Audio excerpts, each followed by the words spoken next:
Hello, नमस्कार. कशा आहात तुम्ही? आय होप की तुम्ही सगळे मस्त मजेत आणि आनंदी असाल.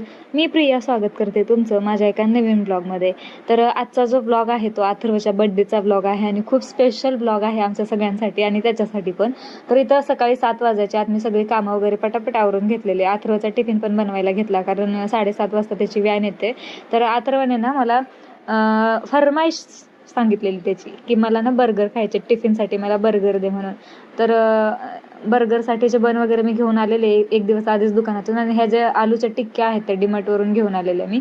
तर टिक्के फ्राय करा, कांदा टोमॅटो आणि काकडी कट करा, बर्गरवर ठेवा, बटर वगैरे लावून. रेसिपी तुम्ही आत्ता बघितलेलीच आहेत. खूप इझी आहे आणि एकदम 10 मिनिटात बनवून गेलं बर्गर. तर त्याच्यासाठी ते बनवलं. नंतर माझ्या लक्षात आलं की एवढं छान जर बर्गर बनवले तर सोबत फ्राईज पण द्यायला पाहिजे.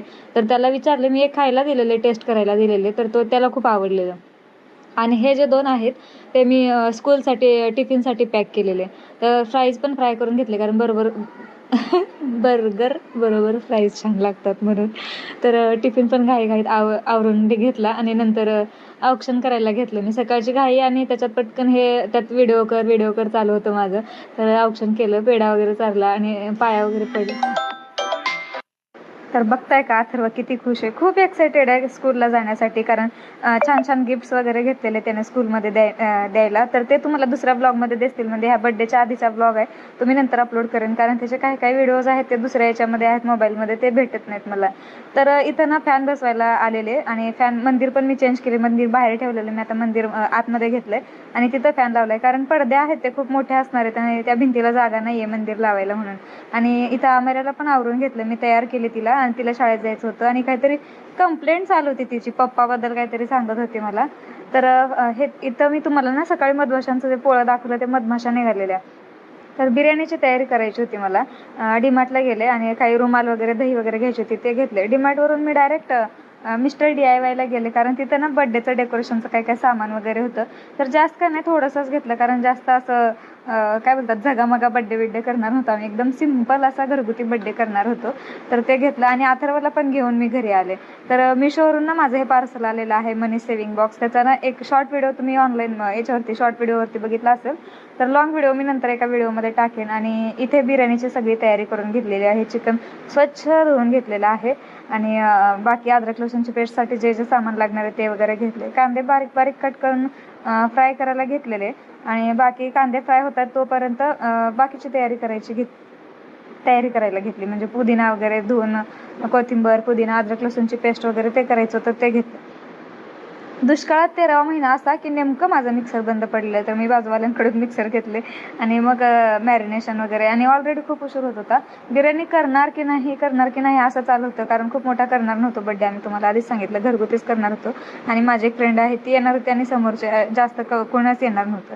तर तरी पण फायनली मग दुपारच्या नंतर मी विचार केला जाऊ एक बनवते म्हणून त्याला घेऊन येताना, आणि मग बनवायला घेतले. तर कांदा इथं मस्तपैकी फ्राय करून घेतलेला आहे, मॅरिनेशन वगैरे झालेलं आहे आणि खूप मोठा घाण पचका झाला यार माझा. इतकं मन उदास झालं होतं ना माझं की काय सांगू. सगळं व्यवस्थित होतं, म्हणजे इथंपर्यंत सगळं एकदम छान असं बिर्याणी झालेली होती. परंतु एंडिंगला तांदळामध्ये प्रॉब्लेम झाला की माझ्या बनवण्यामध्ये झाला, कशात झाला काहीच माहिती नाही मला. इथंपर्यंत पण छान होतं. मेन मला प्रॉब्लेम वाटतं की इथे ना पातेलं जे आहे तांदूळ उकळायला ठेवलेलं ते मला कमी पडलं. तांदूळ जास्त होतं आणि पातेलं छोटं होतं, मे बी 2 किलो की 1.5 किलो असं काहीतरी तांदूळ होतं. तर चिकन शिजायला ठेवले. नंतर ना बाकीचा व्हिडिओ घेतलाच नाही मी कारण मी तुम्हाला सांगितलं मूड ऑफ झाला, बिर्याणी व्यवस्थित झाली नव्हती. म्हणजे तरी पण मी व्हिडिओ घेतला असता पण माझ्या लक्षातच नाही राहिलं कारण एवढा गोंधळ चालू होता, घाई चालू होती, माझं सगळं लक्षातून गेलं. इथं औक्षण वगैरे चालू होतं, त्याचे सगळे फ्रेंड्स लोक जे आहेत ते त्याच्याजवळ बसलेले. अथर्व कसं वाटला रे बड्डे? काय मस्त. हा मस्त. असंच पाहिजे होता. पण काय गिफ्ट कुठे, फुटी कॉडी पण दिले असते ना. तर अथर्वला ना आम्ही गिफ्टमध्ये काहीच दिलं नाही, तर तो खूप नाराज आहे आमच्यावर. सध्या बोलतोय की गिफ्टमध्ये काहीच नाही दिलं, फोटी कवडी सुद्धा दिलं नाही आम्हाला, असं वगैरे बोलतो आहे. त्याच्यासाठी काहीतरी सरप्राईज आहे पण सध्या सांगत नाही आम्ही.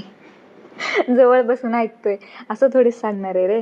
तर औक्षण वगैरे झाल्याच्या नंतर आम्ही जेवायला बसलो, बिर्याणी वगैरे घेतली.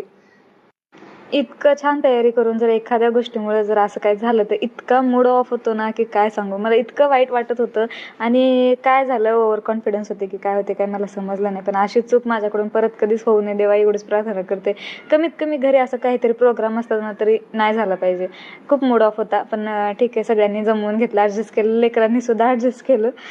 तर हा होता माझा आजचा ब्लॉग. कसा वाटला कमेंट करून नक्की सांगा आणि माझ्या चॅनलला लाईक शेअर सबस्क्राईब करा. आणि अथर्व काय थँक्यू बोल. थँक्यू, पण मला स्टेअरिंग व्हील घ्यायचं. हा, इथं लिस्ट चालू आहे गिफ्टची.